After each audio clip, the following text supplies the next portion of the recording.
ஸ்தோத்திரம். இந்த நாளினுடைய செய்தியினுடைய தலைப்பு மோசேயும் தேவனுடைய சமூகமும்.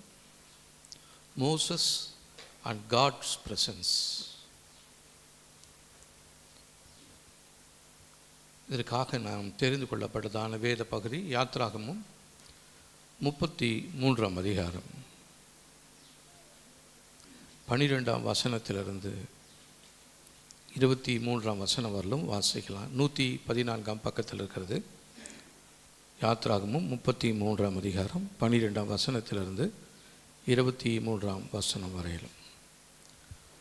மோசே கர்த்தரை நோக்கி, தேவரீர் இந்த ஜனங்களை அழைத்து கொண்டு போய் என்று சொன்னீர், ஆகிலும் என்னோடு கூட இன்னாரை அனுப்புவேன் என்பதை எனக்கு நீர் அறிவிக்கவில்லை என்றாலும் உன்னை பேர் சொல்லி அழைத்து அறிந்திருக்கிறேன் என்றும் என் கண்களில் உனக்கு கிருபை கிடைத்தது என்றும் தேவரீர் சொன்னதுண்டே. உம்முடைய கண்களில் இப்பொழுது எனக்கு கிருபை கிடைத்ததானால் நான் உம்மை அறிவதற்கும் உம்முடைய கண்களில் எனக்கு கிருபை கிடைப்பதற்கும் உம்முடைய வழியை எனக்கு அறிவியும். இந்த ஜாதி உம்முடைய ஜனமென்று நினைந்தருளும். அதற்கு அவர், என் சமூகம் உனக்கு முன்பாக செல்லும், நான் உனக்கு இளைப்பாறுதலை தருவேன் என்றார். அப்பொழுது அவன் அவரை நோக்கி, உம்முடைய சமூகம் என்னோட கூட செல்லாமல் போனால் எங்களை இவ்விடத்திலிருந்து கொண்டு போகாதிரும். எனக்கும் உமது ஜனங்களுக்கும் உம்முடைய கண்களிலே கிருபை கிடைத்தது என்பது எதினாலே அறியப்படும்? நீர் எங்களோட கூட வருவதனால் அல்லவா? இப்படியே பூமியில் மேலுள்ள ஜனங்கள் எல்லாரிலும் நானும் உம்முடைய ஜனங்களும் விசேஷித்தவர்கள் என்று விளங்கும் என்றான். அப்பொழுது கர்த்தர் மோசேயை நோக்கி, நீ சொன்ன இந்த வார்த்தையின்படியே செய்வேன்.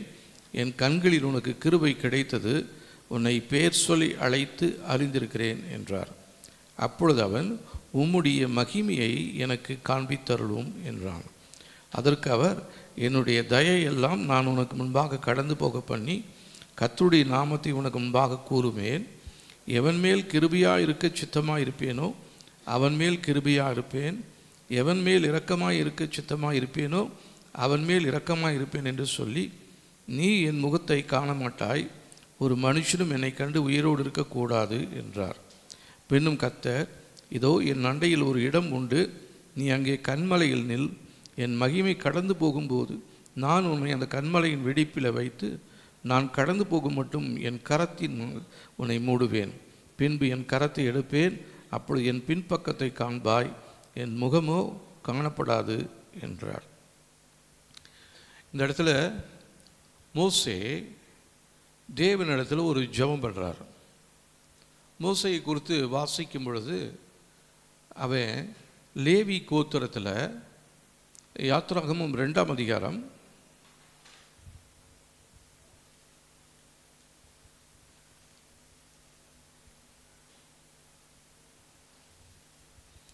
1 வசனத்திலிருந்து வாசிக்கும் பொழுது, லேவியின் குடும்பத்தாரில் ஒருவன் லேவியின் குமார்த்திகளில் ஒருத்தியை விவாகம் பண்ணினான்.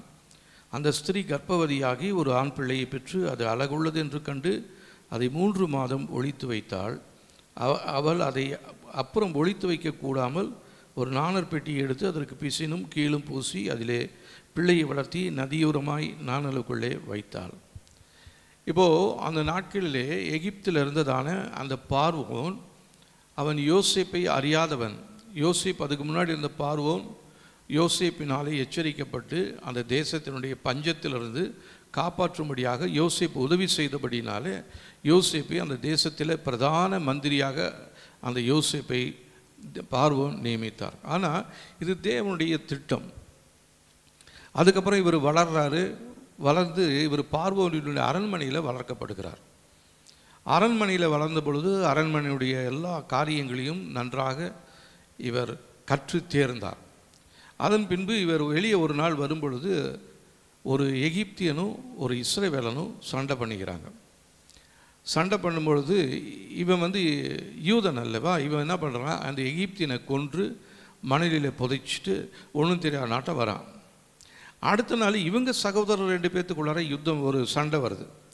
அந்த சண்டையை போய் இவர் நியாயம் தீர்க்க செல்லும் பொழுது அதில் ஒருத்தன் சொல்கிறான், நேற்று எகிப்தினை கொன்று புதைச்ச மாதிரி என்னையும் கொன்று புதைக்க போறியா, உன்னை எங்கள் மேலே யாரா உன்னை ஆளுகை வச்சது அப்படின்னு உடனே நம்முடைய விஷயம் பார்வோனுக்கு தெரிஞ்சிடுச்சுன்னு சொல்லி பயந்து கொண்டு இவர் வனாந்தரத்துக்கு ஓடுறார். வனாந்தரத்துக்கு ஓடி அங்கே ஒரு மனிதனுடைய ஆடுகளை மேய்த்து கொண்டிருக்கிறார். ஆடுகளை மேய்த்து கொண்டிருக்கும் பொழுது கர்த்தர் இவருக்கு தரிசனமாகி இவரை எகிப்தில் இருக்கிறதான இஸ்ரவேலர் அவர்கள் படுகிற பாடுகள் நிமித்தமாக அவர்களை விடுதலையாக்கும்படியாக மோசையை தெரிந்து கொண்டு அந்த எகிப்துக்கு மறுபடியுமாக இவரை திரும்ப அழைத்து கொண்டு வருகிறார். மோசையின் மூலமாக அநேக அற்புதங்களும் அடையாளங்களும் அந்த எகிப்தில் செய்யப்படுகிறது. அதன் பிறகு பார்வோன் இவர்களை போக அனுமதிக்கிறான். அப்படி அந்த ஜனங்களை இவன் நடத்தி கொண்டு வருகிறதான வேளையில் இந்த ஜனங்களுக்கு தேவன் தன்னுடைய நியாயப்பிரமாணத்தை எல்லாம் கொடுத்து இவர்களுக்கு நல்ல திட்டமாக சொல்லி கொடுக்குறாரு.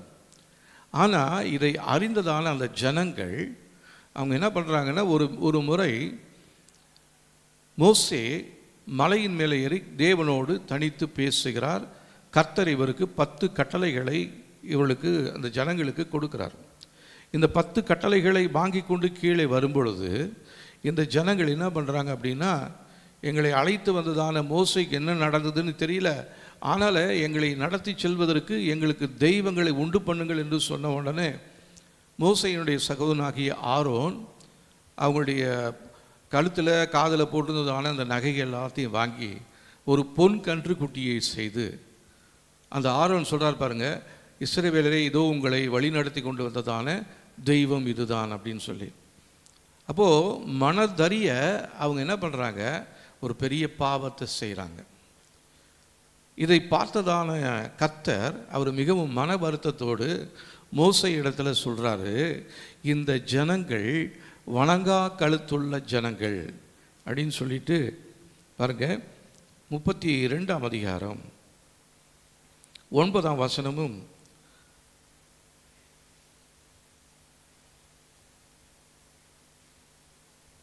9ஆம் வசனம் 9-10 வசனங்களை வாசிக்கலாம். பின்னும் கர்த்தர் மோசையை நோக்கி, நீர் இந்த ஜனங்களை பார்த்தேன், இவர்கள் வணங்கா கழுத்துள்ள ஜனங்கள், ஆகையால் என் கோபம் இவர்கள் மேல் மூளவும் நான் இவர்களை அழித்து போடவும் நீ என்னை விட்டுவிடு, உன்னை பெரிய ஜாதியாக்குவேன் என்றார். கர்த்தருக்கு கோபம் வந்துட்டு அவர் சொல்கிறாரு, இந்த ஜனங்கள் வணங்கா கழுத்துள்ள ஜனங்கள், இவங்களை நீ விட்டு நான் ஒரே நிமிஷத்தில் இவங்களை அழிச்சிடுவேன், நான் உன்னை ஒரு பெரிய ஜாதியாக மாற்ற போகிறேன் அப்படின்றார். அப்போது அந்த நேரத்தில் மோசே என்ன பண்ணுறாருன்னா ஒரு ஜெபம் பண்ணுறாரு. ஆண்டவரே, நீங்கள் எவ்வளோ அற்புதங்களெல்லாம் செய்து இந்த ஜனங்களை நடத்தி கொண்டு வந்தீங்களே, இப்போ வனாந்தரத்தில் இவங்களை சாகடிச்சிட்டிங்கன்னா எதிரிகளாக என்ன பேசுவாங்க, அந்த ஜனங்களை நடத்தி கொண்டு போகிறேன்னு கூட்டிகிட்டு போனதான தேவனுக்கு நடத்திட்டு போக முடியல, அதனால் அவங்கள என்ன பண்ணிட்டாரு, வனாந்தரத்தில் கொன்று போட்டுட்டாரேன்னு சொல்லுவாங்களே அப்படின்னு சொல்லி திறப்பில் நின்று அவர் ஜெபிக்கிறார். அந்த ஜெபத்தை கேட்டு ஆண்டவர் அவருக்கு மறுபடியுமாக என்ன பண்ணுறாருன்னா அவங்களுக்கு ஒரு மாற்றத்தை கொடுக்குறார், ஒரு மன்னிப்பை கொடுக்குறார். இப்போது இன்றைய உலகத்தினுடைய நிலைமையை பார்த்தீங்கன்னா இதை போல தான் மிகவும் கேவலமான ஒரு நிலைமையாக இருக்கிறது. திருமண காரியங்களில் ஆணும் ஆணும் பெண்ணும் பெண்ணுமாக திருமணம் செய்து கொள்கிறார்கள். இதை அரசாங்கத்தினாலே அங்கீகாரம் செய்யப்பட்டு இந்த திருமணங்கள் இன்றைக்கு சபைகளிலே நடத்தப்படுகிறது. அமெரிக்க தேசத்தில் இத்தகையதான திருமணங்கள் ஆணுக்கும் ஆணும் பெண்ணுக்கு பெண்ணுமாக திருமணத்தை செய்து வைப்பதற்கு அதற்கு ஒரு கூட்டம் பாஸ்டருங்க இருக்கிறாங்க, ஒரு கூட்டம் சபை இருக்கிறது. அப்போ பாருங்கள், இன்றைக்கு உலகம் மிகவும் மோசமான ஒரு நிலைமையில் இருந்து கொண்டிருக்கிறது. கடந்த வாரத்தில் ஒரு வீடியோ பார்த்தேன். அதில் ஒரு வாலிப பையன் ரோட்டு ஓரத்தில் இருந்து அவன் பைபிள் வாசித்துட்டு இருக்கிறான். போலீஸ்காரங்க அவனை அரெஸ்ட் பண்ணி கூட்டிகிட்டு போகிறாங்க. ஏன்னா வேதத்தை ரோட்டு ஓரத்தில் உட்காந்து அவன் வேதத்தை வாசித்து கொண்டிருக்கான். யாருக்கும் போய் அவன் சொல்லலை. வேதத்தை வாசித்து கொண்டிருந்ததான அவனை கைது பண்ணி சிறையில் அடைக்கிறார்கள். பாருங்கள், இப்போ இதெல்லாமே நம்ம காலங்களில் நம்முடைய கண்ணெதிரே நடந்து கொண்டிருக்கிறது. நம்முடைய இந்திய தேசத்திலும் விடுதலையோடு தேவனை ஆராதிப்பதற்கு இன்னும் எத்தனை காலங்கள் இருக்கும் என்று சொல்ல நமக்கு தெரியல. சீக்கிரமாக இத்தகையதான ஆராதனை ஸ்தலங்களை மூடலாம். ஆராதிக்கிறவர்களை அடிக்கலாம், உதைக்கலாம். இந்த நாட்களில் நாம் ஒரு வல்லமை இல்லாதவர்களாய் இருப்போமானால் நம்மால் எதுவுமே செய்ய முடியாது. ஆகவே நாம் இந்த நாட்களிலே தேவ சமூகத்தில் நம்முடைய பிரதானமான ஜெபம் எதுவாக இருக்கணும் அப்படின்னா, ஆண்டவரே, உங்களுடைய சமூகத்தினால், உங்களுடைய வல்லமையினால், உங்களுடைய அபிஷேகத்தினால் என்னையும் என் குடும்பத்தையும் நீ நிரப்பும் அப்படின்னு சொல்லி நம்ம ஜெபிக்கணும். இல்லைனா இந்த வருகிறதான உபத்திரவ காலங்களில் நம்மால் நிற்கவே முடியாது. ஓடி ஒளிஞ்சிடுவோம். இல்லைன்னா ஆண்டவர் இல்லை என்று சொல்லி மறுதளிப்போம். இப்போது யாரெல்லாம் மறுதளிக்க மாட்டீங்கன்னு கேட்டால் எல்லாருமே கையை உயர்த்தி நான் மறுதளிக்க மாட்டேன்னு சொல்லலாம். ஆனால் அந்த சூழ்நிலை நம்முடைய வாழ்க்கையில் வருமானால் நம்ம எவ்விதமாக இருப்போம்? ஆனால் கர்த்தர் நம்மளை தனித்து விடலைங்க. பரிசுத்தாவினுடைய வல்லமையை தேவன் நமக்கு கொடுத்திருக்கிறார். இந்த தேவ பிரசன்னம் என்பது சாதாரணமான நம்மை அசாதாரணமான மனிதர்களாக மாற்றக்கூடிய வல்லமை இந்த பரிசுத்தாவியானவருக்கு உண்டு. இதற்காகவே இரவு நேரத்தில் நாம் அந்நிய பாஷைகளிலே பேசி ஜெபித்து கொண்டிருக்கிறோம். இன்னும் நிறைய பேருக்கு அபிஷேகம் கிடைக்கல, அந்நிய பாஷை பேச அந்த வரத்தை இன்னும் பெற்றுக்கொள்ளலை. ஆனால் எல்லாருமேலையும் தேவன் தம்முடைய ஆவியை ஊற்றக்கூடியதான காலம் இதுவாக இருக்கிறது. இந்த மாம்சமான யாவர் மேலும் கடைசி நாட்களிலே மாம்சமான யாவர் மேலும் என் ஆவியை ஊற்றுவேன். உங்களுடைய குமாரரும் குமாரத்திகளும் தீர்க்க தரிசனம் சொல்லுவார்கள். உங்களுடைய மூப்பர் சொப்பனங்களை காண்பார்கள். இந்த வார்த்தையை இயேசு கிறிஸ்து இந்த பூமியிலிருந்து ஜீவனை விட்டு உயிரோடு எழுந்து தன்னுடைய சீஷர்களோடு இருந்துட்டு அவர் பரலோகத்துக்கு எடுத்துக்கொள்ளப்பட்ட பின்பு தம்முடைய சீஷர்களை பார்த்து அவர் சொல்கிறாரு, நீங்கள் போய் எருசலேமில் தங்கியிருங்க. ஏன்? உங்களுக்காக பிதாவினால் வாக்குத்தத்தம் பண்ணப்பட்ட பரிசுத்த ஆவியானவரை நீங்கள் பெற்றுக்கொள்ளணும். ஏன்னா இனி வருகிறதான காலங்கள் கொடிய காலம். நீங்கள் தனித்து இருந்து எதுவுமே செய்ய முடியாது. ஏதாவது செய்யணும்னு சொன்னால் நீங்கள் தேவனுடைய வல்லமையினாலே நிரப்பப்பட்டிருந்தாலொழிய உங்களால் எதுவும் செய்ய முடியாது. ஆகவே நீங்கள் என்ன பண்ணுங்கள், அந்த எருசலேமில் நீங்கள் காத்திருங்கன்னு சொன்ன உடனே இயேசு கிறிஸ்துவினுடைய வார்த்தையை விசுவாசித்து சீஷர்களும் இயேசுவின் தாயாகிய மரியாளும் மற்றும் அநேகர் ஒரு 120 பேர் ஒரு மேலறை வீட்டிலே கூடியிருக்கும் பொழுது அப்போஸ்தலர் நடபடிகள் 2ஆம் அதிகாரத்தில் நாம் இதை வாசிக்கிறோம். அவங்க கூடியிருந்ததான நேரத்தில் பரிசுத்த ஆவியானவர் காற்றை போல இறங்கி ஒவ்வொரு மேலும் அக்கினி நாவுகளை போல என்ன பண்ணுறாரு, இறங்கி வரார். அந்த நேரத்தில் அவங்களுக்கு என்ன பண்ணுறாங்கன்னா, அவங்க தேவன் தங்களுக்கு கொடுத்ததான வெவ்வேறு வரத்தின்படி வெவ்வேறு பாஷைகளில் பேச தொடங்கினாங்க. அந்த நாட்களில் எருசலேமில் பூமியில் இருந்ததான எல்லா தேசத்தாரும் அந்த எருசலேமுக்கு வந்து அங்கே வியாபாரம் பண்ணுவதற்காக வருவாங்க. அப்போ அங்கே வரும் பொழுது வெவ்வேறு நாட்டு ஜனங்கள் அந்த இடத்துல இருக்கும் பொழுது இங்கே இருக்கிற இஸ்ரவேலர் எல்லாரும் தங்களுடைய பாஷையில் பேசுவதை பார்த்து ஆச்சரியப்படுறாங்க.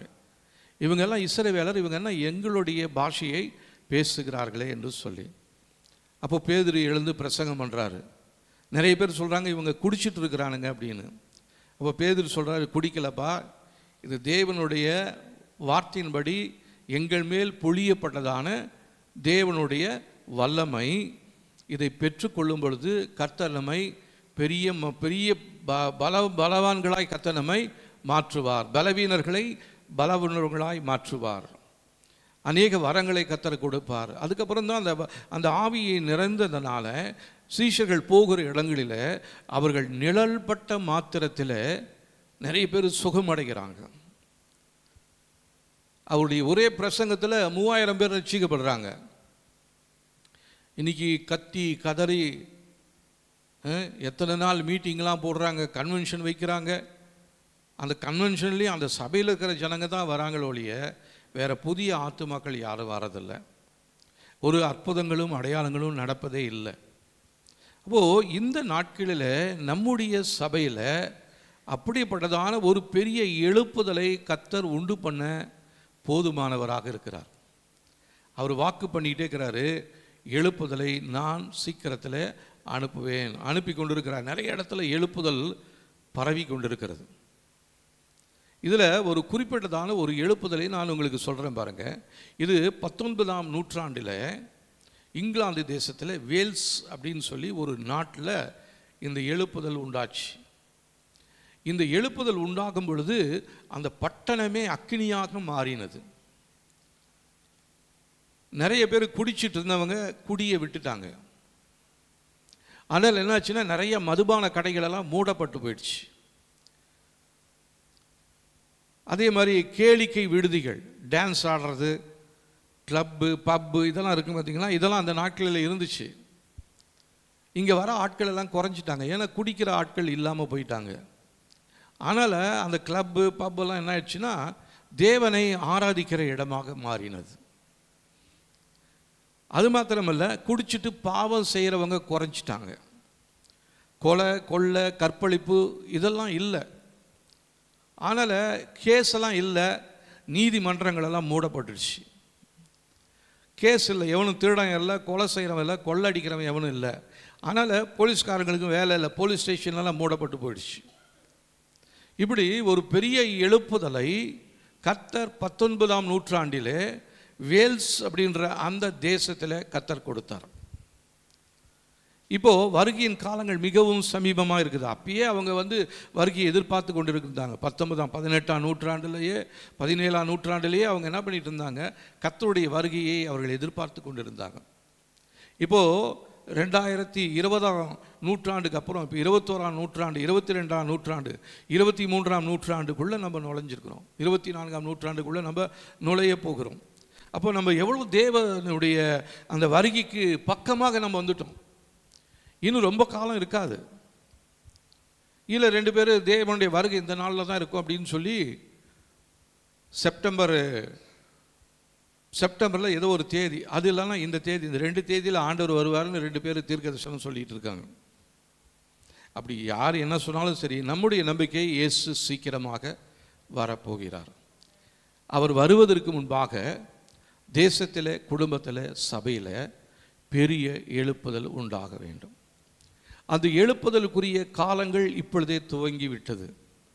அதில் முதலாவது ஒரு அடையாளம் என்ன தெரியுங்களா? ஆதி அப்போஸ்தல நாட்களிலே பரிசுத்த ஆவியானவர் அந்த 120 பேர் மேல் ஊற்றப்பட்டது போல இந்த நாட்களிலே அநேக சபைகளிலே பரிசுத்த ஆவியினுடைய கிரியைகளை நம்மால் பார்க்க முடிகிறது. நீங்கள் யூடியூப்பை பார்த்தீங்கன்னா நிறைய காரியங்கள் நடந்து கொண்டே இருக்கிறது. இதில் நடுவில் நல்ல பிரசங்கிகளும் இருக்கிறாங்க, கள்ள பிரசங்கிகளும் இருக்கிறாங்க. இதில் நம்ம யார் நல்ல பிரசங்கி, யார் கள்ள பிரசங்கின்னு நம்ம தான் பகுத்தறியணும். அவங்களும் அற்புதங்கள்லாம் செய்கிறாங்க, அவங்களும் அந்நிய பாஷையெல்லாம் பேசுகிறாங்க. பிசாசு அந்நிய பாஷை பேசுமா? பேசும். ஆனால் அந்த அந்நிய பாஷையில் என்ன இருக்கும் அப்படின்னா தேவனை தூஷிக்கிற பாஷையாக இருக்கும்.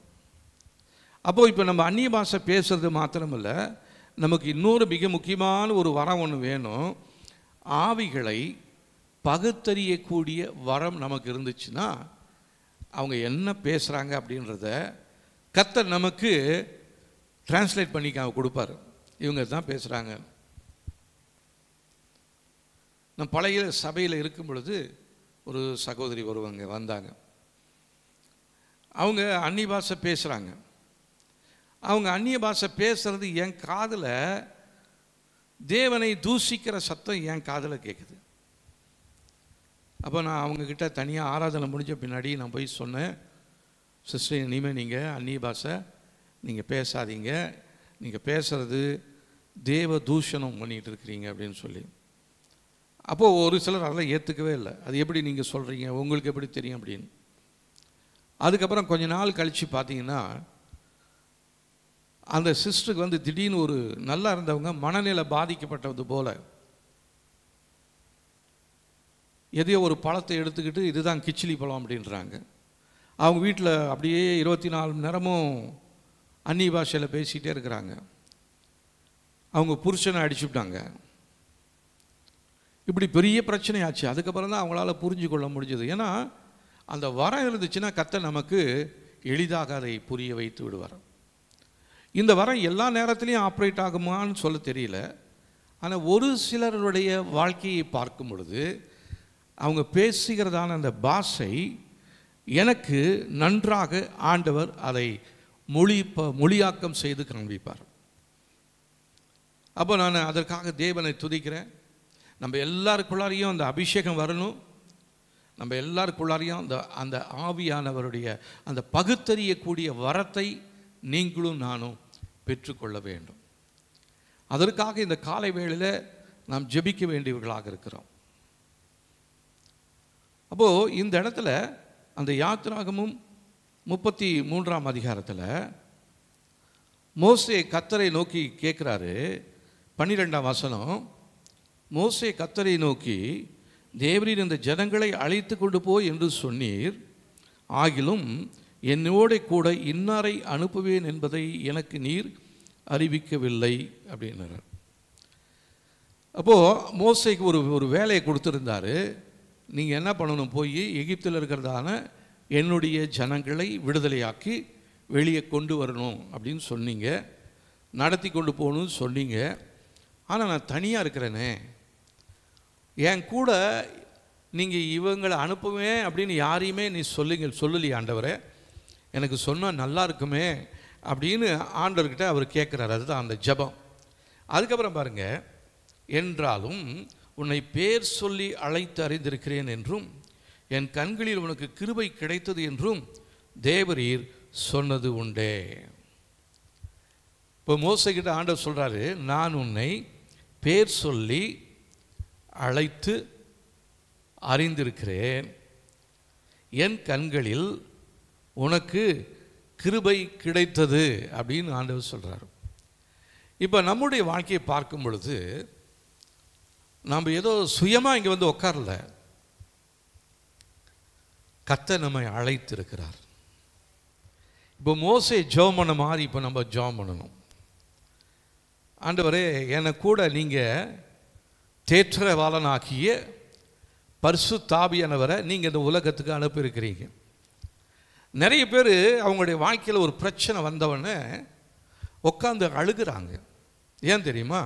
நான் தனியாக இருக்கிறேன், என் பிரச்சனை யாருக்கும் தெரியாது, நான் யாருக்கிட்ட சொல்லுவேன், இவங்க உண்மையுள்ளவங்கன்னு நினச்சி நிறைய காரியங்களை சொன்னேன், ஆனால் அவங்களே எனக்கு விரோதமாக வந்துட்டாங்க, அதனால் யாரை நம்புறதுனே தெரியல அப்படின்னு சொல்லி நிறைய பேர் அழுது புலம்பிக் கொண்டு இருக்கிறாங்க. கடந்த நாட்களில் கூட ஒரு சாட்சியை கேட்டேன். அவங்க சொல்கிறாங்க, நான் தனித்து இருக்கிறேன், தனியாக இருக்கிறேன், என்னை விசாரிக்கிறதுக்கு யாருமே இல்லை. குடும்பத்தில் நிறைய இடத்துல கணவன் மனைவி இடையில் அல்லது பெற்றோர் பிள்ளைகள் இடத்துல போராட்டம் வரும்பொழுது இந்த கேள்வி அவங்கள மேலோங்கி இருக்கும், உனக்கு யார் இல்லை, அடித்து போட்டாலும் கேட்கறதுக்கு ஆள் இல்லை, கொன்று போட்டாலும் ஏன் கொன்னன்னு சொல்லி உனக்கு பற்றி கேட்கறதுக்கு ஒருத்தர் இல்லை அப்படின்னு சொல்லி நிறைய வீடுகளில் சண்டைகளும் வாக்குவாதங்களும் ஏற்பட்டு கொண்டிருக்கிறது. அந்த நேரத்தில் அந்த குடும்பத்தில் இருக்கிறதான அந்த சகோதரி இல்லைன்னா அந்த பிள்ளை என்ன தெரியுங்களா சொல்லும், ஒருவேளை ரட்சிக்கப்பட்ட பிள்ளையாக இருந்தால், ரட்சிக்கப்பட்டு அபிஷேகத்தை பெற்றிருந்தும் தனக்குள்ளே இருக்கிற அபிஷேகத்தை உணர முடியாதபடி இருக்கிற பிள்ளைகளை குறித்து நான் சொல்கிறேன். ஆண்டவரே, எனக்கு யார் இல்லையே, நான் யாருக்கிட்ட சொல்கிறது? இப்போ நம்முடைய வாழ்க்கை அப்படி தான் இருக்கா? யாருமே இல்லைன்னு நீங்கள் நினைக்கிறீங்களா? அதுதான் ஆர்ஃபன் ஸ்பிரிட்னு சொல்கிறது, அனாதை ஆவி. இந்த அனாதை விடுதிகள்லாம் இருக்குது தெரியுங்களா? அந்த இடத்துல பிள்ளைங்களெல்லாம் கொண்டு போய் சேர்ப்பாங்க. அனாதை விடுதிகளில் யாரெல்லாம் சேர்க்கப்படுவார்கள்?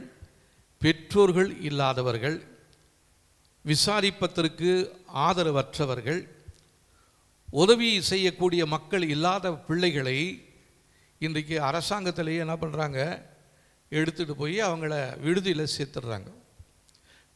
அநேக கிறிஸ்தவ ஸ்தாபனங்கள் இருக்கிறது. அது இல்லாமல் இன்றைக்கி நிறையா இந்த அனாதை விடுதிகள் இருக்கிறது. அங்கே போய் பார்த்தீங்கன்னா அவங்களுக்கு யாரும் விசாரிப்பதற்கு யாரும் இல்லை, உதவி செய்கிறதுக்கு யாரும் இல்லை. வயசானவங்க இருக்கிறாங்க, முதியோர் இல்லம்னு ஒன்று இருக்குது. அது இல்லாமல் இந்த மூளை வளர்ச்சி குன்றி பஸ் ஸ்டாண்டில் அங்கங்கெல்லாம் தெரிஞ்சுக்கிட்டே இருப்பாங்க பாருங்கள். இவங்களுக்குமே யாருமே உதவி செய்கிறதுக்கு யாரும் இல்லை. கடந்த நாட்களிலே விதமான ஒரு விடுதியை ஒரு அமைச்சர் போய் பார்த்தார். 2 மாதத்துக்கு முன்னாடி இவ்விதமாக ஒரு விடுதியை போய் பார்த்துட்டு அங்கே இருக்கிறதான அந்த வார்டனை கூப்பிட்டு அவர் சத்தம் போட்டார். ஏன்னா ஒரு சின்ன ரூமு, அந்த ரூமில் ஏறக்குறைய ஒரு 100-120 பேரை அடைச்சி வச்சுருக்கிறாங்க. அவங்கள வெளியே விட்டால் ஓடி போயிடுவாங்க. அவங்க அங்கேயும் இங்கேயுமா தெரிஞ்சுக்கிட்டே இருக்கிறவங்கள கொண்டு வந்து அந்த இடத்துல உள்ளே போட்டு பூட்டிட்டாங்க. அவங்களுக்கு 3 நேரம் சாப்பாடு கொடுக்குறாங்க. அப்போ அந்த அமைச்சர் உள்ளே போய் அவங்க சமைக்கிற இடத்தெல்லாம் பார்த்தாரு. பார்த்துட்டு அது அரசாங்கத்தினுடைய உதவி பெறுகிறதான ஒரு விடுதி.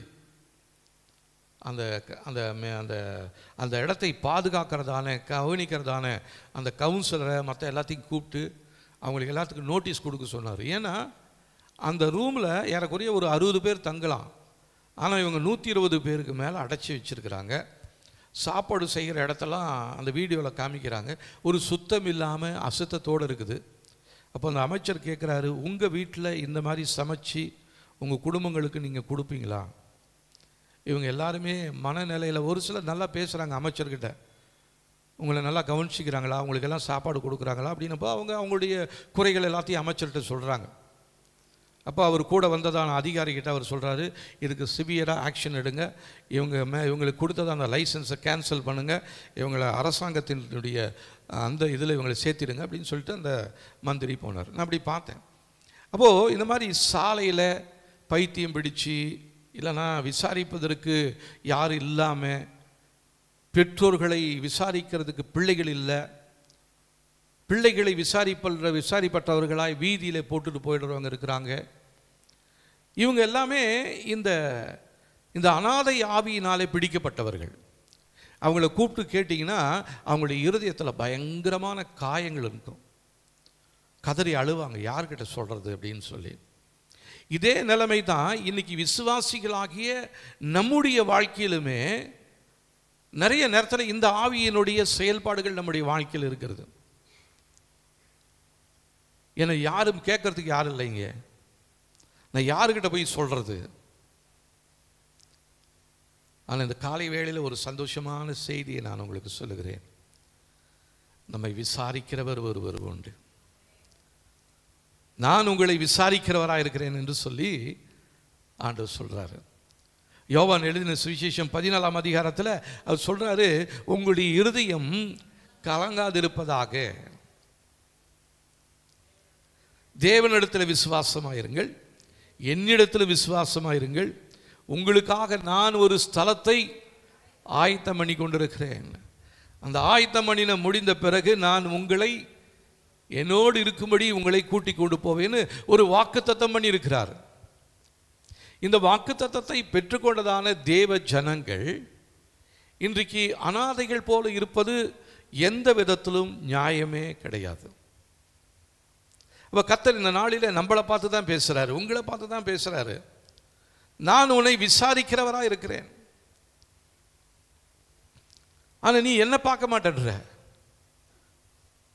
நீ ஆண்டவர்கிட்ட போய் கேள்வி கேட்குற, எனக்குன்னு யார் இருக்கிறா, யாருக்கு என் கூட அனுப்பிச்சிருக்கிறீங்க, என் பிள்ளைக்கு திருமணம் ஆகலை, யார் மூலமாக இந்த மாப்பிள்ளை இல்லை பொண்ணு வரும், என் வீட்டை கட்டி முடிக்காமல் இருக்கிறேன், பணம் பத்தில், கடன் வாங்க வேண்டிய இடத்துல எல்லாத்துலேயும் வாங்கிட்டேன், இனிமேல் எங்கே போய் வாங்கிறதுனே தெரியல.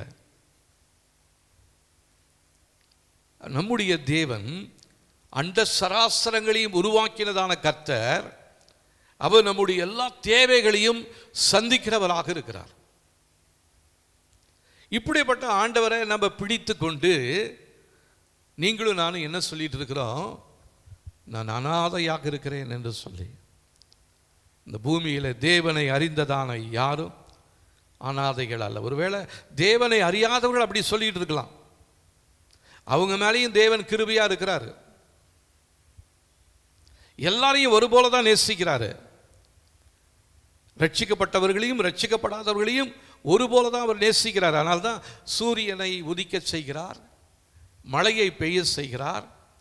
அவர் நீதியுள்ள தேவன். அவர் நம்முடைய தேவன் நீதியுள்ள தேவன். ஹல்லேலூயா. அப்போ இந்த தேவனை நீங்களும் நானும் ஆராதித்து கொண்டு நம்ம இப்படி கைவிடப்பட்டவர்கள் விசாரிப்பட்டவர்கள் சொன்னா எந்த விதத்தில் நியாயம்? இப்போ மோசையும் தான் கேட்குறாரு, இந்த ஜனங்களை அழைச்சிக்கிட்டு போங்கன்னு சொன்னீங்க, ஆனாலும் என் கூட இன்னாரை அனுப்புவேன்னு நீங்கள் சொல்லலையே.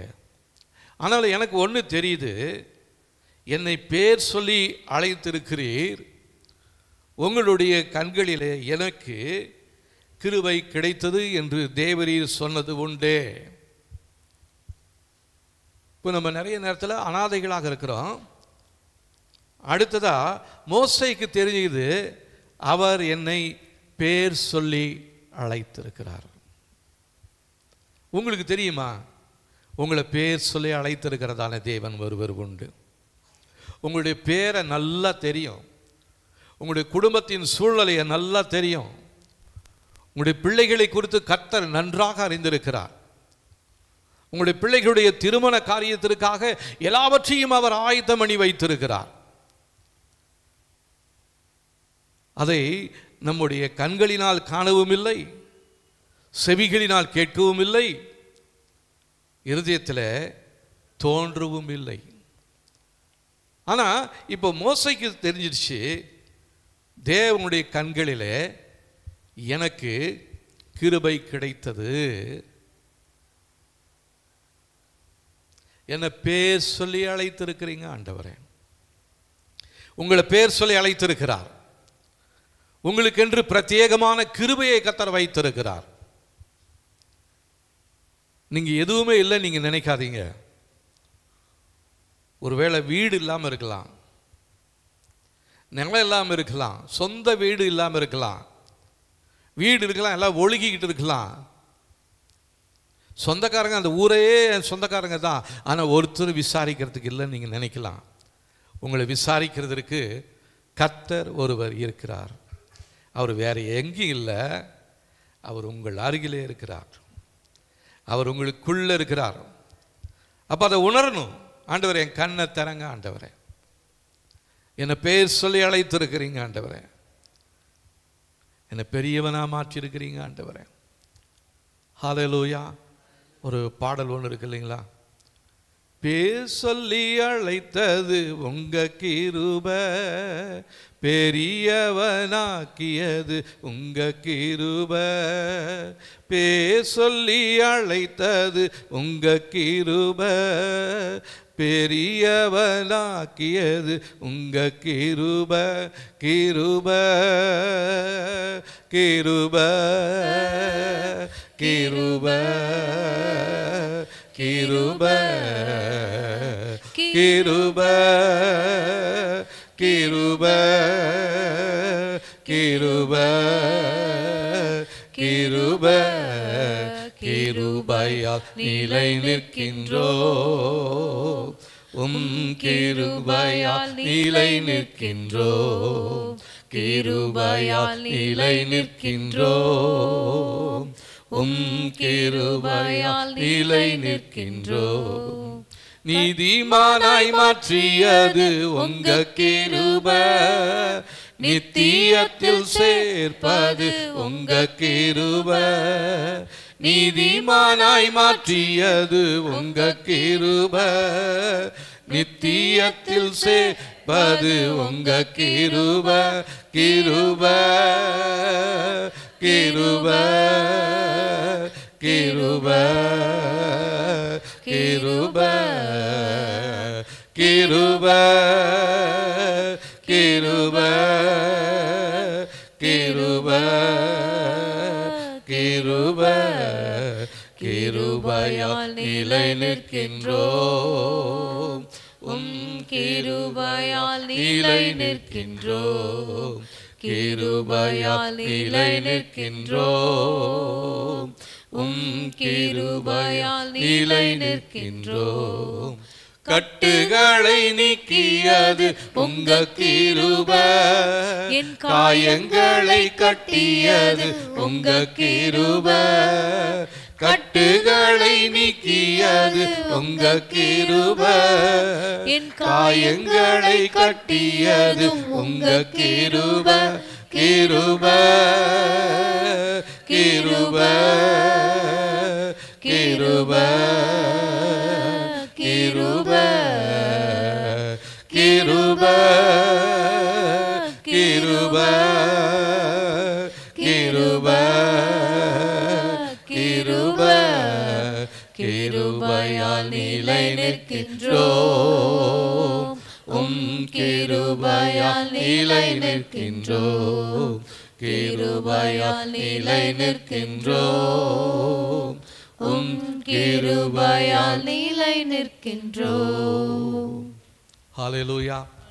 அப்போ நாம் நிற்பதும் நிர்மூலமாகாதிருப்பதும் கர்த்தருடைய சுத்த கிருபை. காரணம், நம்மளை பெயர் சொல்லி அழைத்திருக்கிறார். எப்பயே பெயர் சொல்லி அழைச்சாராம்.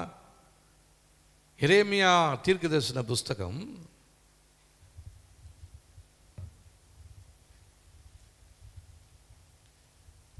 1 அதிகாரம்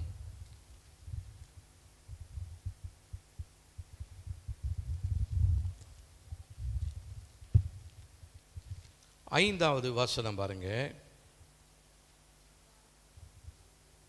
873 பக்கத்தில் இருக்குது.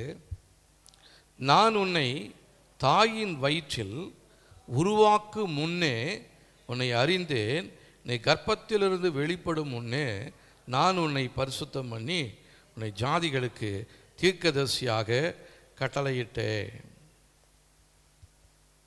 நம்மளை எப்போ தெரிந்து கொண்டாரா? தாயின் வயிற்றிலே உருவாக்குவதற்கு முன்னமே. ஏன்னா ஒரு புஸ்தகம் வச்சிருக்கிறாரு.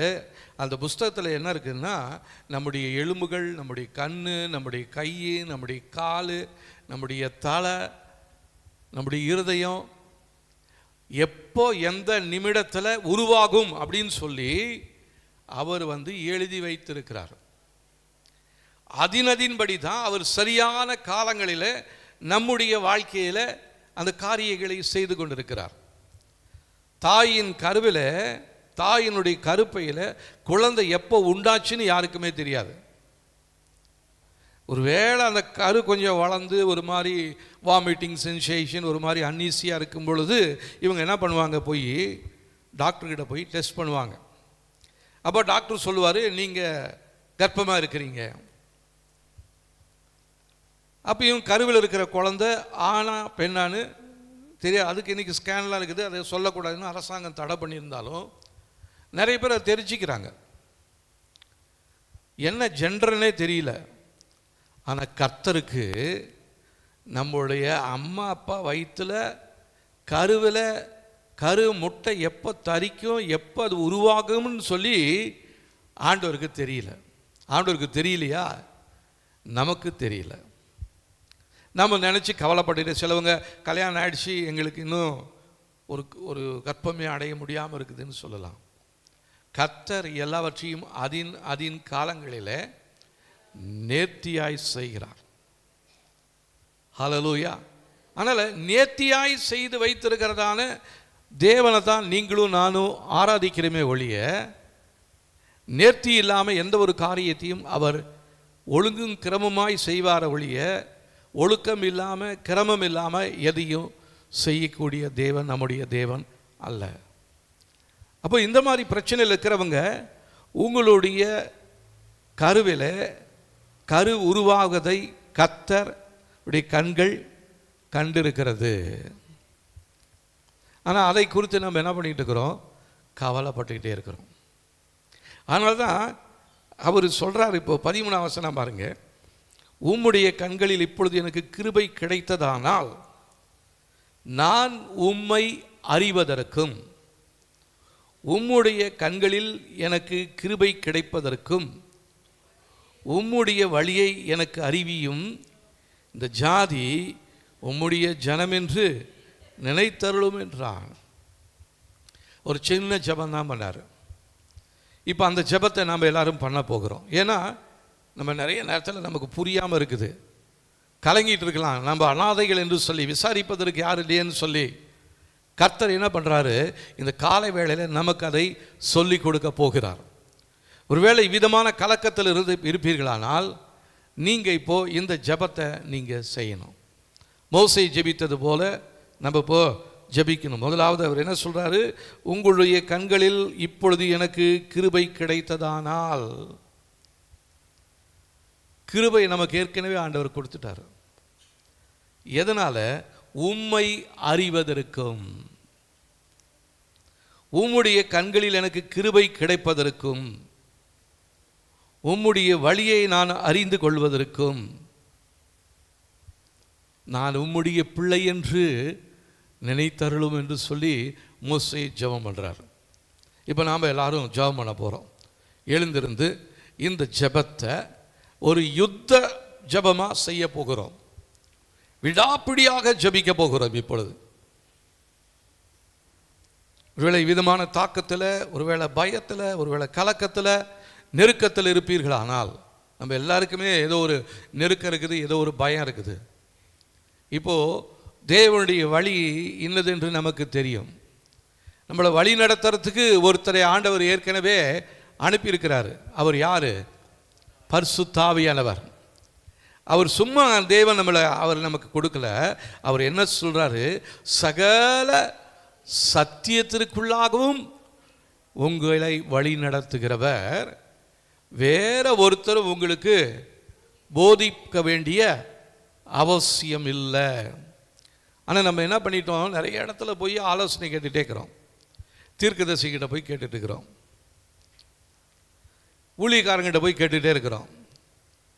ஜெபிக்கிறவங்க கிட்ட எனக்கா கொஞ்சம் ஜெபம் பண்ணுங்க, எங்கள் பிரச்சனை மாறவே மாறாட்டது, என்னைக்கு மாறும்னு தெரியல, நீங்கள் கொஞ்சம் ஜெபம் பண்ணி எங்களுக்கு சொல்லுங்களேன். ஆண்டவர் நம்ம கையில் ரெடியாக கொடுத்துட்டாரு, நம்ம அவர்கிட்ட கேட்குறதே இல்லை. அவர் யாருன்னே மறந்து போயிட்டோம். நிறைய பேர் அவர் எங்கேயோ தேடிக்கிட்டு இருக்கிறாங்க.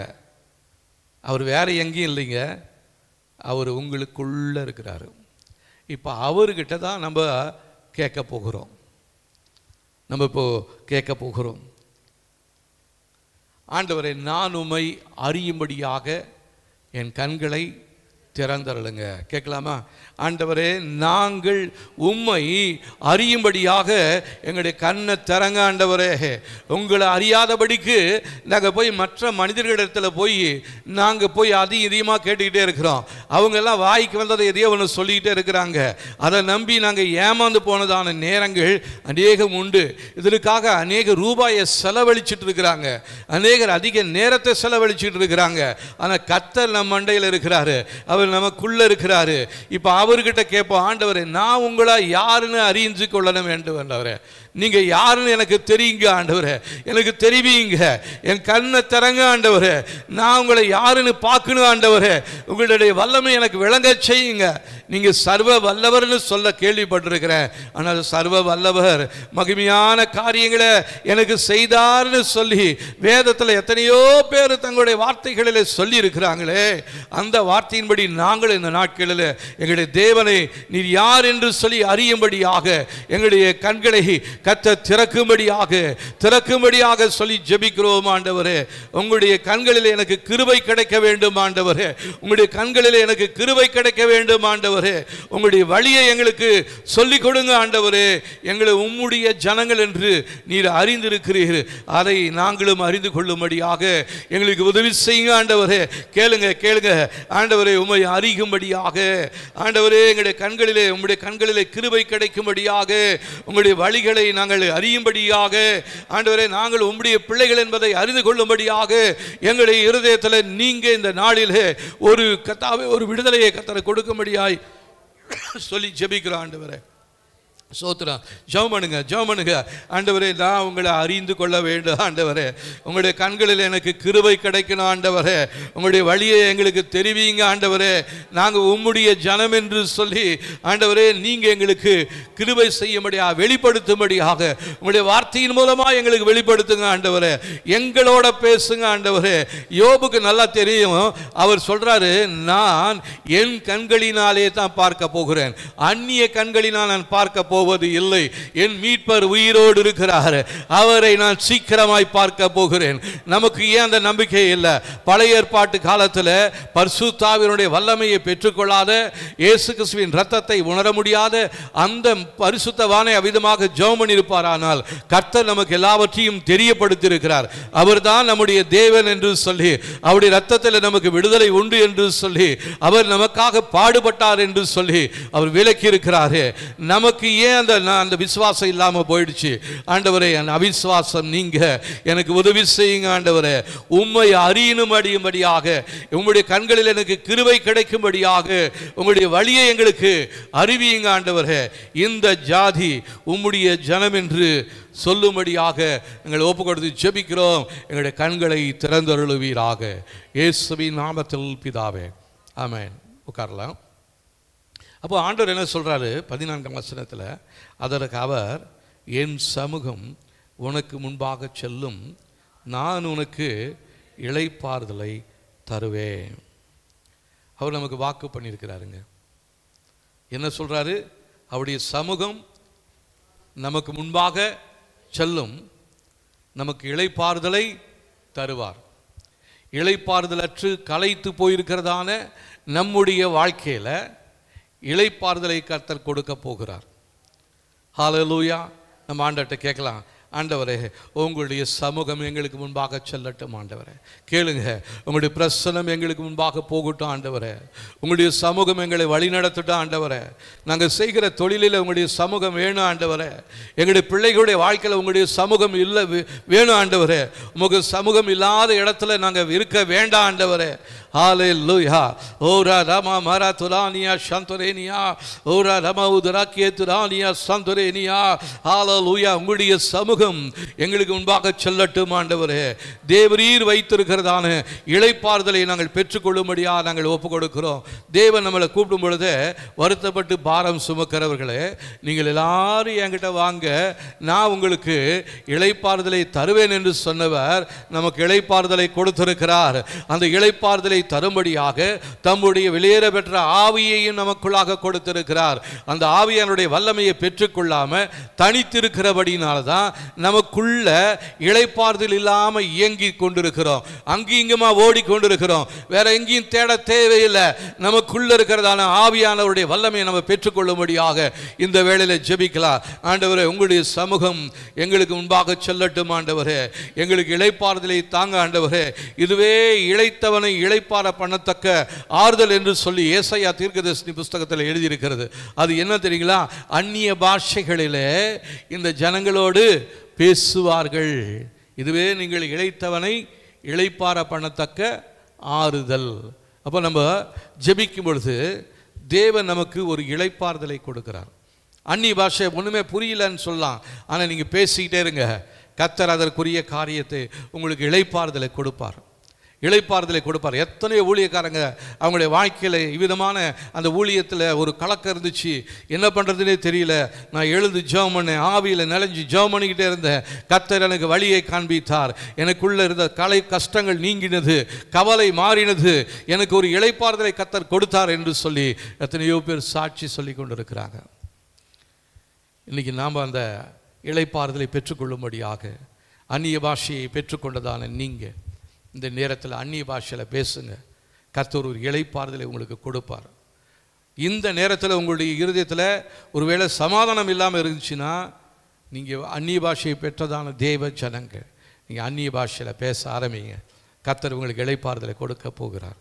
ஹல்லேலூயா. ரபமா ராதுலா நிஷிஹா ரிக்கபலா துலா நியா ஷாதுலா ரே ரிரே நியா ஷந்துலோ துலல மௌதுலா திரே நெசிஹா ரிக்லாந்துலோ துலா நியா ஷபல மரதியலா திராந்துலோ துலா நியா ரிவல ரதிராந்துலோ துரினா ஷபல ரெமலோகேத்ரா ரிக்கத்துலோ துலனா ஷமர மலோகேத்ரா நியாசியா திரேமல ரெமல ரதிராந்துலோ துலனி ஷபல ரதிராசியா ரிக்கத்துலோ துரினே மலு ஷபல ரபௌதுலா திரே நியாசியா.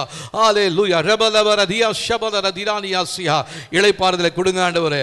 உங்களுடைய ஜனங்களுக்கு இளைப்பாறுதலை கொடுங்க ஆண்டவரே.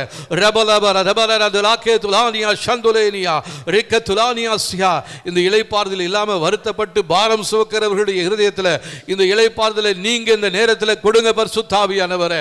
உங்களுடைய வார்த்தைகள் உண்மையாண்டவரே. அந்த வார்த்தைகளை நீங்க எங்களுக்காக சொல்லியிருக்கிறீங்க. அந்த வார்த்தைகளை நீங்க இந்த நாளிலே எங்களுடைய நாவில சொல்லுங்க ஆண்டவரே. இளைத்தவனை இளைப்பாற பண்ணத்தக்க ஆறுதல் இதுவே என்று சொன்னாலும் அவங்க கேட்க மாட்டேன்றாங்கன்னு சொல்லி அந்த தீர்க்கதரிசனத்தில் நம்ம வாசிக்கிறோம். நாம் கேட்கவே இல்லை. இப்போ கேட்போம் ஆண்டவரே. இளைப்பாறுதலை கொடுக்கக்கூடிய பரிசுத்தாவியானவரே, உங்களுடைய வார்த்தையின் வல்லமையினால இந்த நேரத்தில் எங்களுக்குள்ளாக இருக்கிற பாரத்தை கர்த்தர் எடுத்து போடும்படியாக இப்பொழுது நாங்கள் ஒப்பு கொடுத்து ஜெபிக்கிறோம் ஆண்டவரே. ஓ ரபபா ரதுரானியா ஷபதிராபல ரதுரானியாசியா ஆவியானவருடைய வல்லமையினால அந்த இளைப்பாறுதலை பெற்றுக்கொள்ளும்படியாக நாம் இந்த நேரத்தில் ஜெபித்துக் கொண்டிருக்கிறோம். கர்த்தர் நமக்கு இளைப்பாறுதலை கொடுக்கிறார். ஹல்லேலூயா, ஆமென். அடுத்தது 15ஆம் வசனம். அப்பொழுது அவன் அவரை நோக்கி, உம்முடைய சமூகம் என்னோட கூட செல்லாமல் போனால் எங்களை இவ்விடத்திலிருந்து கொண்டு போகாதிரும். இப்போ நம்ம ஜெபம் பண்ண போகிறோம். எதற்காகவோ நீங்கள் பிரயாசப்பட்டு கொண்டிருக்கலாம், எதற்காவது முயற்சி எடுத்து கொண்டிருக்கலாம், என்ன வழியில் செல்றதுன்னு தெரியாமல் இருக்கலாம், எங்கே போய் பார்க்கறதுன்னு தெரியாமல் இருக்கலாம். ஒருவேளை இந்த பொண்ணோ அந்த பொண்ணான்னு ஒரு மாதிரி டயலமாவில் இருக்கலாம், அல்லது இந்த மாப்பிள்ளையோ அந்த மாப்பிள்ளையான்னு ஒரு டயலமாவில் இருக்கலாம். இப்போ அவர்கிட்ட கேளுங்க. அவர் என்ன சொல்கிறாரு? என்னுடைய சமூகம், மூடிய சமூகம் என்னோடு கூட செல்லாமல் போனால் எங்களை இவ்விடத்திலிருந்து கொண்டு போகாதிரும் என்று சொல்லி மோசே ஜெபித்தது போல இப்பொழுது நாம் ஜெபிக்க போகிறோம். உங்களுடைய பிரயாணத்தில், உங்களுடைய வியாபாரத்தில், உங்களுடைய தொழிலில், உங்களுடைய சந்ததியில் நீங்கள் இப்போ அவரை கூப்பிடுங்க. உங்களுடைய சமூகம் எங்களோட கூட செல்லாமல் போனால் எங்களை இவ்விடத்திலிருந்து கொண்டு போகாதிரும் ஆண்டவரே. ஹல்லேலூயா. ரபலரதிலானியா சஹதுலா ஓ ரபலரதிலானியா சந்துரேனியா. உங்களுடைய வேலையில் இந்த வேலையா அந்த வேலையா நீங்கள் யோசிச்சுட்டு இருக்கிறீங்க. ரெண்டு காரியத்தை மாற்றி மாற்றி நீங்கள் நினைத்து கொண்டிருக்கிறீங்க. தேவனிடத்தில் ஜெபம் பண்ணுங்க. இந்த நேரத்தில் அவர் உங்களுக்கு வெளிப்படுத்துவார். தீர்க்கதரிசிகள் மூலமாக வெளிப்படுத்துவார், கனவுகளின் மூலமாக வெளிப்படுத்துவார், தேவனுடைய வார்த்தைகளின் மூலமாக உங்களை வழி நடத்துகிறவர். ஹல்லேலூயா. ரபலரதிலானியா சந்துரேனியா ரமல ரெதுரானியா சஹதுலா. என் பிள்ளை இதில் படிக்க வைக்கிறதா, அதில் படிக்க வைக்கிறதா? என் பிள்ளையை இந்த வியாதியில் இருக்குது, இந்த ஆஸ்பத்திரி கொண்டு போகிறதா, அந்த ஆஸ்பத்திரி கொண்டு போகிறதா? இந்த டாக்டரை பார்க்குறதா, அந்த டாக்டரை பார்க்குறதா? லெஃப்டில் போகிறதா, ரைட்டில் போகிறதா? இப்படி நிறைய பேர் முச்சந்தியில் நின்று முழிச்சுக்கிட்டு இருக்கிறீங்க. கர்த்தர் இந்த நாளில் சொல்கிறாரு, நீ என்கிட்ட கேளு, நீ என்கிட்ட கேளு, நான் உன்னை சரியான பாதையில் நடத்துவேன். ஆமென். துலா பாபா ரதுரானியா சஹதுலா ரிக்க துலோதுரீனே மௌஷபலரதியாசியா. உங்களுடைய பிள்ளைகளுடைய ஜனங்களுடைய ஆண்டவரே அந்த தாகத்தை தீருங்க ஆண்டவரே. அவருடைய வழி நடத்துங்க ஆண்டவரே. அவருடைய வழி நடத்துங்க பரிசுத்தாவியானவரே. நீங்க அவங்கள வழி நடத்துங்க. நீங்க நடத்தலன்னா ஆண்டவரே வேறு யாரு நடத்துறது? எந்த அசுத்தாவியும் அவங்கள இதுவரை நடத்திக்கிட்டு இருந்ததானே எல்லா அசுத்தாவிகளும் அவங்களுடைய பாதையிலிருந்து வெளியேறும்படியாக சொல்லி ஜெபிக்கிறேன்.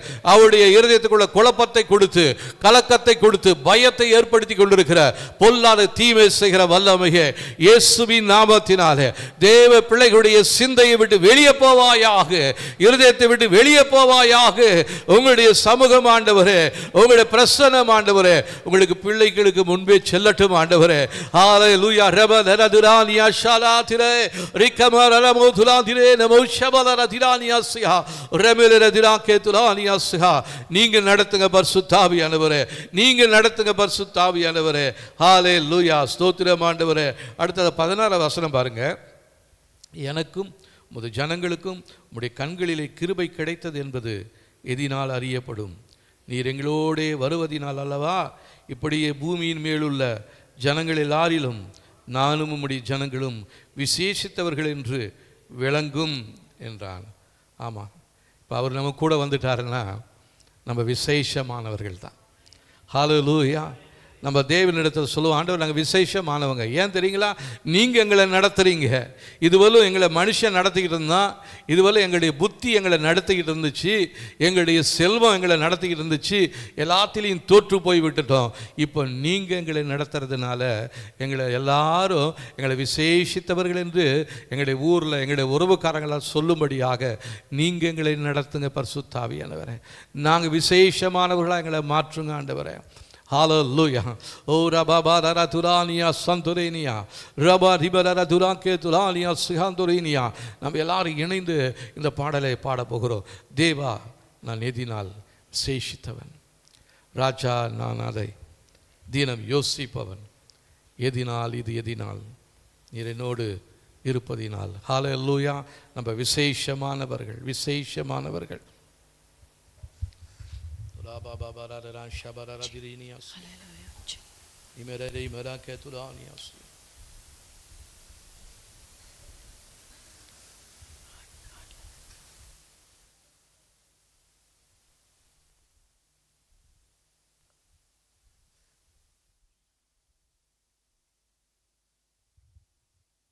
ஹல்லேலூயா. ஸ்தோத்திரம் ஆண்டவரே. ஜீசஸ்.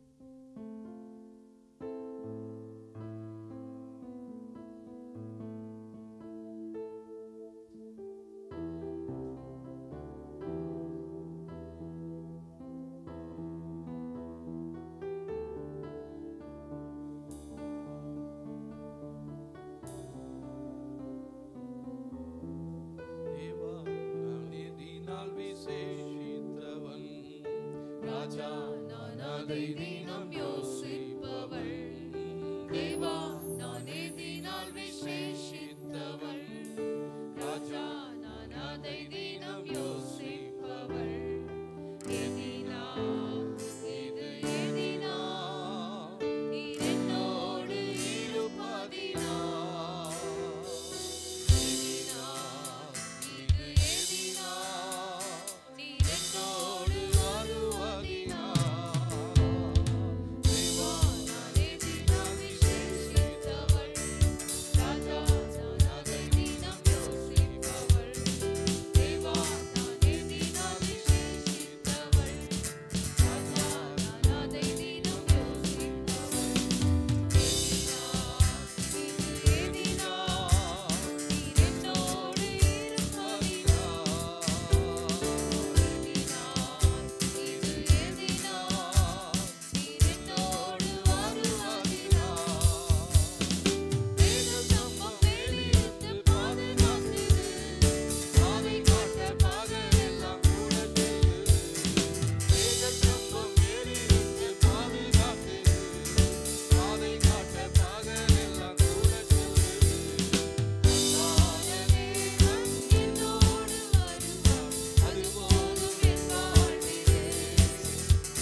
கர்த்தர் மோசேயை நோக்கி, நீர் சொன்ன இந்த வார்த்தையின்படியே செய்வேன், என் கண்களில் உனக்கு கிருபை கிடைத்தது, உன்னை பேர் சொல்லி அழைத்து அறிந்திருக்கிறேன் என்றான்.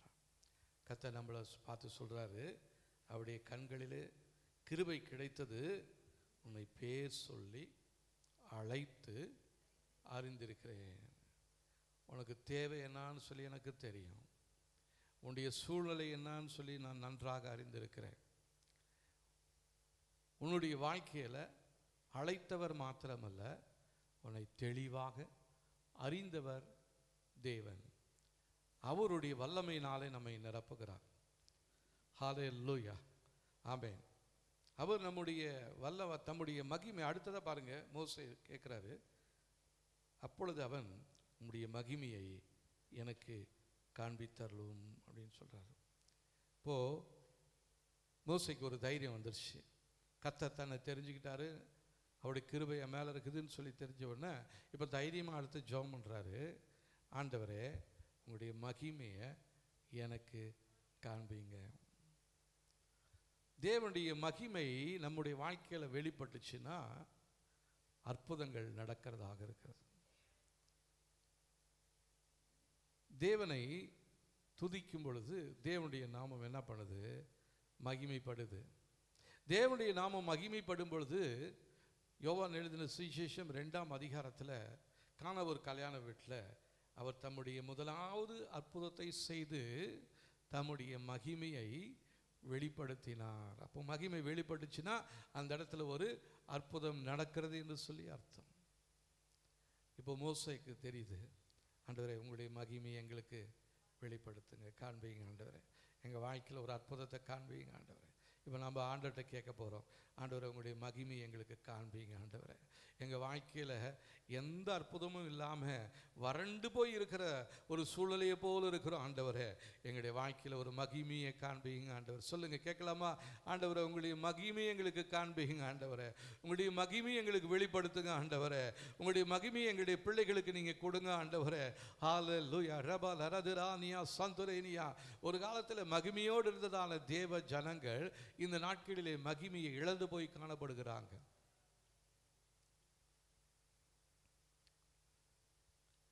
ஆகவே தேவனுடைய மகிமையை நாம் மறுபடியும் பெற்றுக்கொள்ளும்படியாக இந்த நேரத்தில் நாம் ஜெபிக்க போகிறோம். அவருடைய மகிமை நம்முடைய வாழ்க்கையில் வந்துருச்சுன்னா அதுதான் எழுப்புதல். ஹல்லேலூயா. எழுப்புதல்னா என்ன அப்படின்னா, இந்த எழுப்புதலை நம்ம பார்க்கணும், அனுபவிக்கணும், சுதந்திரிக்கணும். தூங்குகிற கிறிஸ்தவன் நித்திரை விட்டு எழுந்திருக்கிறதாக இருக்கிறது. எழுப்புதல்னா தூங்கி கொண்டிருக்கிறதான நாம் நித்திரை விட்டு எழுந்திருக்கிற கூடிய ஒரு அனுபவம் தான் அந்த எழுப்புதல். இப்போ ஒருவேளை இதுவரையும் ஆவிக்குரிய வாழ்க்கையில் தூக்கத்தில் இருந்திருக்கலாம். கர்த்தர் நமக்கு ஒரு புதிய ஒரு எழுப்புதலின் ஆவியை இந்த நேரத்தில் நமக்கு கொடுக்கிறார். அடுத்ததா, தேவனை அறியாதவங்க, பெயர் கிறிஸ்தவர்கள் மனம் திரும்பும்படியாக தேவன் உதவி செய்ய போகிறார். மூன்றாவதாக, இதுவரையும் தேவனை அறியாதவர்கள் நம் மூலமாக தேவன் யார் என்பதை அறிந்து கொள்ளப் போகிறார்கள். இதுதான் தேவ மகிமை வெளிப்படும் பொழுது நம்முடைய வாழ்க்கையில் நடக்கிறதான 3 காரியங்கள். முதலாவது, தூங்குகிறதான நாம் மரித்தோரை விட்டு எழுந்திருக்க போகிறோம். அடுத்ததா, நம்முடைய குடும்பத்தில் இன்னும் தேவனை சரியாக அறியாமல் பெயர் கிறிஸ்தவங்களாக இருக்கிறவங்க நம் மூலமாக தேவனை அறிந்து கொள்வார்கள். மூன்றாவது, நம்முடைய உறவுக்காரர்கள், சொந்தக்காரங்க இயேசுவை யார் என்று அறியாதவர்கள் நம் மூலமாக தேவன் யார் என்பதை அறிந்து கொண்டு அவர்களும் தேவனை ஆராதிக்க போகிறார்கள். இதுதான் எழுப்புதல் காலத்தில் நடக்கக்கூடிய 3 காரியங்களாக இருக்கிறது.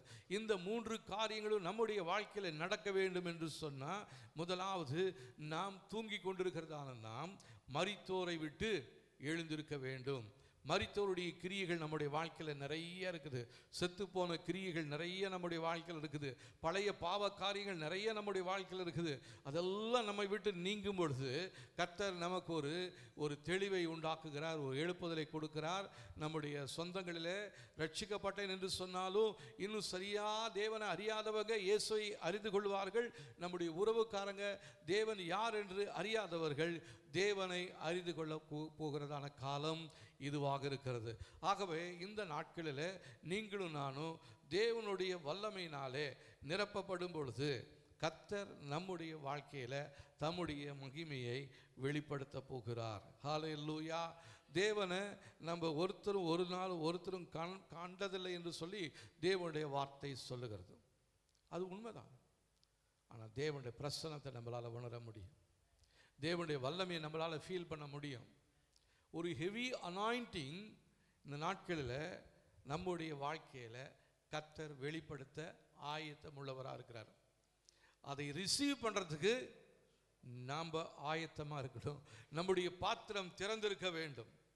உன் வாயை விரிவாய் திற, நான் அதை நன்மையினால் நிரப்புவேன் என்று சொன்னவர் நம்முடைய குடும்பத்தில் நம்முடைய வாழ்க்கையில் எல்லாம் அமைதியாக மூடப்பட்டதான நிலைமையில் இருக்கிறது. அப்போது அவருக்கு முன்பாக நம்மை ஒரு திறந்த புத்தகமாக நம்மை வெளிப்படுத்தும் பொழுது அவர் என்ன எழுதணும், என்ன செய்யணும், நம்மளோட பிள்ளைகளை கொடுத்து என்ன திட்டம் வச்சிருக்கிறாரு எல்லாத்தையும் அவர் சரியான நேரத்தில் அவர் நம்முடைய வாழ்க்கையில் செய்ய போகிறார். இதை இந்த நாட்களில் இந்த வருஷம் முடிவதற்குள்ளாகவே இந்த மகிமையை கர்த்தர் நமக்கு காண்பிக்க போகிறார். இந்த 3 காரியங்களும் நம்முடைய வாழ்க்கையில் நடக்க போகிறது. தூங்குகிறதான நாம் எழுந்திருக்க போகிறோம். நம்முடைய குடும்பத்தில் ரட்சிக்கப்பட்டேன் என்று சொல்லி ரட்சிக்கப்படாதவர்கள் தேவனை அறிந்து கொள்ளப் போகிறார்கள். தேவனை அறியாத ஜனங்களும் தேவனை யார் என்று அறிந்து கொள்ளப் போகிறார்கள். இந்த 3 காரியங்களும் இந்த எழுப்புதலின் காலத்திலே நடக்க போகிறது. அதற்கு தான் கர்த்தர் நமக்கு தம்முடைய அபிஷேகத்தை கர்த்தர் கொடுத்திருக்கிறார். அந்த அபிஷேகத்தினால் கர்த்தர் நம்மை நிரப்பும்படியாக நம் தேவ சமூகத்தில் நாம் நம்மை ஒப்பு கொடுத்து ஜெபிக்க போகிறோம். ஹல்லேலூயா. ஓ ரபபாலரா திரானியா சந்துரேனியா. தேவ சமூகத்தில் நாம் யாவரும் எழுந்து நிற்போம். நம்மை முற்றிலுமாக கர்த்தருடைய சமூகத்தில் ஒப்பு கொடுக்க போகிறோம். ஹல்லேலூயா. ஓ ரமாமா ரதுரா நா சஹதுரா ரிகதுரானியா சந்துரேனி மேலே கபரரா திரானியாசியா. ஓ ரபலாகே துரானியா சந்துரேனியா ரெபலரா திராந்துரோதுரினி ஷவலரா தியாசியா ரமலா துரானியா சந்துரேனியாசியா. தேவ சமூகம் நமக்கு மிகவும் அவசியம். அந்த ஹெவி அனாயிண்டிங் நமக்குள்ள கண்டிப்பாக வரணும். இல்லாமல் நம்மளால் வெறுமையாக பலவீனர்களாக இந்த யோர்தானை நம்ம கடந்து போக முடியாது. இனி வருகிறதான காலங்கள் இருளான காலங்களாக இருக்கிறது. நமக்குள்ள வெளிச்சம் இருந்தால் தான் மற்றவர்களையும் அந்த வெளிச்சத்தின் வழியாக நம்மளால் நடத்தி கொண்டு போக முடியும். ஆகவே அந்த ஹெவி அனாயிண்டிங் இப்பொழுது நமக்கு வேணும் என்று சொல்லி அந்த வாஞ்சியோடு கர்த்தரிடத்தில் வேற ஒன்றையும் கேட்க வேணாம். ஆண்டவரே, உங்களுடைய அபிஷேகத்தின் வல்லமையை நீங்க இந்த நாளில் எனக்கு தாங்க, என்னை நிரப்புங்க என்று சொல்லி தேவ சமூகத்தில் அர்ப்பணித்து நாம் ஒப்பு கொடுத்து ஜெபிக்க போகிறோம். ஹல்லேலூயா. ஓ ரபாபா ரரகே துரானியா சந்துரேனியா ரெபெலரா திராங்கே துரானியா சந்துரேனியா. ஹல்லேலூயா. தேவன் நம்முடைய வாழ்க்கையில் எவ்விதமாக காணப்படுகிறார்? நீங்க அவரை பெரியவரா பார்க்கிறீங்களா, சிறியவரா பார்க்கிறீங்களா? தேவனால் எல்லாம் கூடும் என்று நீங்க விசுவாசிக்கிறீங்களா? இல்லைன்னா தேவனால் இதை மாத்திரம் தான் செய்ய முடியும், இதுக்கு மேலே என்ன நடத்த முடியாது, நானே தான் நடந்துக்கணும்னு நீங்க நினைக்கிறீங்களா? இம்மட்டுமாய் நடத்தினதான தேவன் உங்களை இனிமேலும் நடத்த போதுமானவராக இருக்கிறார். இம்மட்டும் காத்தவர் இனிமேலும் உங்களை நடத்த போதுமானவராக இருக்கிறார். Hallelujah, hallelujah, hallelujah, hallelujah, hallelujah, hallelujah, hallelujah. Amen. ஆண்டவரே, நன்றி நன்றி நன்றி நன்றி. Hallelujah. Mama maraka turaniasia. Ora mama maraka turania shabara turaniasia. Hallelujah, hallelujah. ஆமென். ஆண்டவரே, ஹல்லேலூயா. நன்றி நன்றி நன்றி. ஆண்டவரே, நீங்க எங்களை வழியில கொன்று போடுவதற்காக எங்களை தெரிந்து கொள்ளல. பாதி வயசுலயே எங்களை எடுக்கணும்னு நீங்க எங்களை தெரிந்து கொள்ளல. பலவீனத்திலேயே இருக்கணும்னு நீ எங்களை உருவாக்கல. எங்களை குறித்து கர்த்தர் வைத்திருக்கிறதான உன்னதமான நோக்கத்தை எங்களுடைய வாழ்க்கையில் எங்களுடைய குடும்பத்தில் நீங்க செய்து முடிக்க நீங்க வல்லவரா இருக்கிறீங்க ஆண்டவரே. எங்களுடைய பிள்ளைகளுக்கு கொடுத்ததான வாக்குத்தத்த வார்த்தைகளை நீர் எப்படியும் எங்களுடைய வாழ்க்கையில நிறைவேற்றி தருவீங்க ஆண்டவரே. அதை நினைக்கிறோம், அதுக்காக நாங்கள் உம்மை துதிக்கிறோம். அதை எங்களுடைய எங்களுடைய கரத்தில் நாங்கள் இந்த நேரத்தில் நாங்கள் பெற்றுக்கொள்ளும்படியாக வந்து நிற்கிறோம் ஆண்டவரே. இயேசு கிறிஸ்துவே, நீர் மோசேயை விட சிறந்தவர். ஹல்லேலூயா. மோசே ஆண்டவரே அன்றைக்கு ஜனங்களுக்காக ஜெபித்தது போல இன்றைக்கும் நீர் எங்களுக்காக பிதாவினுடைய வலது பாரசத்தில் நின்று ஜெபித்துக் கொண்டிருக்கிறீர் ஆண்டவரே. ஹல்லேலூயா. ஆகவே உம்முடைய பிரசன்னம், உங்களுடைய சமூகம் எங்களுக்கு மிகவும் தேவை ஆண்டவரே. அந்த ஹெவி அனாயிண்டிங் இப்பொழுது இந்த நேரத்தில் எங்கள் ஒவ்வொரு மேலும் இறங்கி வரும்படியாக நாங்கள் ஒப்பு கொடுத்து ஜெபிக்கிறோம். Receive in Jesus name, receive in Jesus name. இயேசுவின் நாமத்தினாலே அந்த பலத்த அபிஷேகத்தை இப்பொழுது நீங்கள் பெற்றுக்கொள்ளுங்கள். ரதிரி நஷஹ ரிகவல ரதுரா நியஷந்துரோ ரிபலரதிரா நியஷந்துரினே மெரகவல ரதியாசியாதுரினியா. Glory, glory, glory. Hallelujah. உமக்கே எல்லா மகிமையும் செலுத்துகிறோம் ஆண்டவரே.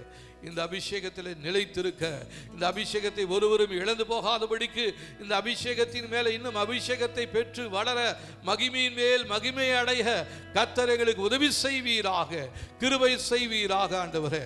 ஹalleluya ரபபரகதுரானியாசியா. ஹalleluya, ஹalleluya, ஹalleluya. நன்றி, நன்றி, நன்றி.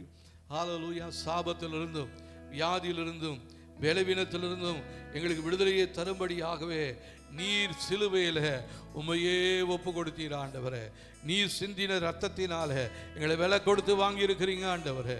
வாங்கப்பட்டதான நாங்கள் உமக்கு தகுதியுள்ளவர்களாய் கடைசி பரியந்தோ நிலை நிற்க கர்த்தர் எங்களுக்கு உதவி செய்யுங்க ஆண்டவரே.